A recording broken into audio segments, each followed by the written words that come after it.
Держимся друг за друга, смотрим друг за другом, особенно уже в нашем возрасте. Быть вместе больше полувека – редкий дар и огромный труд. Супруги Абраменковы делят радости и невзгоды уже 62 года. Евгений Михайлович родился на Смоленщине, а Раиса Антоновна в Ткварчале. Именно здесь, в шахтерском городке, началась их семейная история, где они живут и сегодня. Судьба соединила два сердца из разных уголков огромного Советского Союза. А сегодня в их руках заслуженная награда – медаль и грамота за любовь и верность. Как вы познакомились? Познакомились мы так, когда в школу ходили, тогда была практика. На практику нас посылали на производство. И там познакомились с ним, он в гараже работал.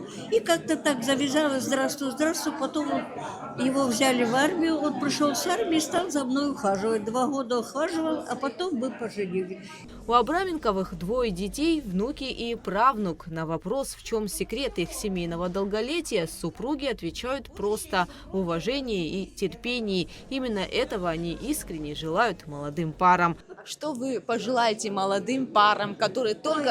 Самое главное, вот семейного счастья, семейного благополучия, чтобы уважали друг друга, потому что жизнь не успеешь оглянуться, девочки, как уже подходим к финишу.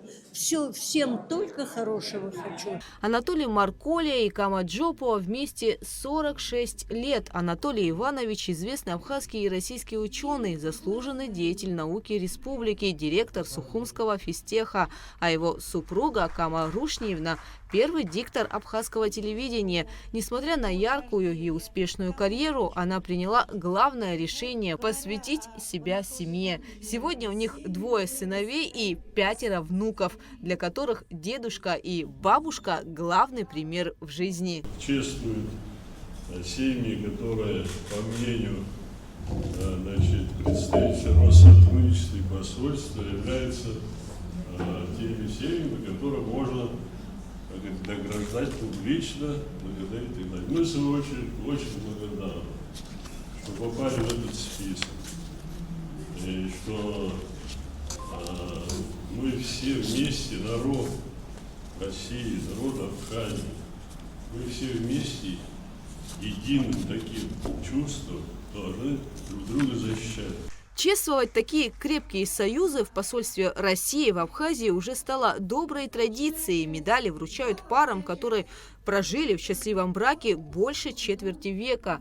Торжественная церемония проходит здесь с 2010 года. За это время награду получили 68 семей со всей республики. В этом году ее получили 6 пар. Многие достойные, здесь уже назывались, были удостоены, но я хочу подчеркнуть, что сколько много было бы семей еще награжденных, если бы не была наша Отечественная война.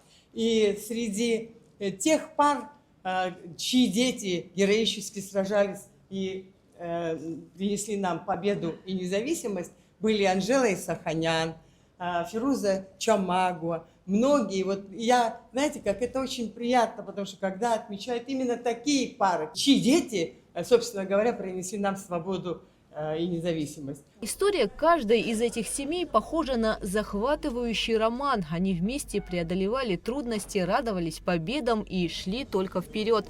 Разделить этот праздничный день с виновниками торжества пришли дети, внуки, правнуки и, конечно, почетные гости. Теплые слова звучали от членов правительства, городской администрации. Для любого жителя Абхазии семья – это не просто звук. Это та основа парадигмы нашего культурного кода – кода Апсора.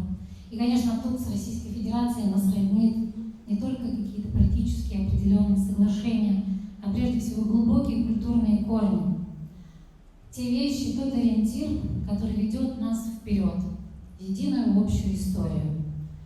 Я хочу поздравить вас всех с тем, что семья у каждого нам есть.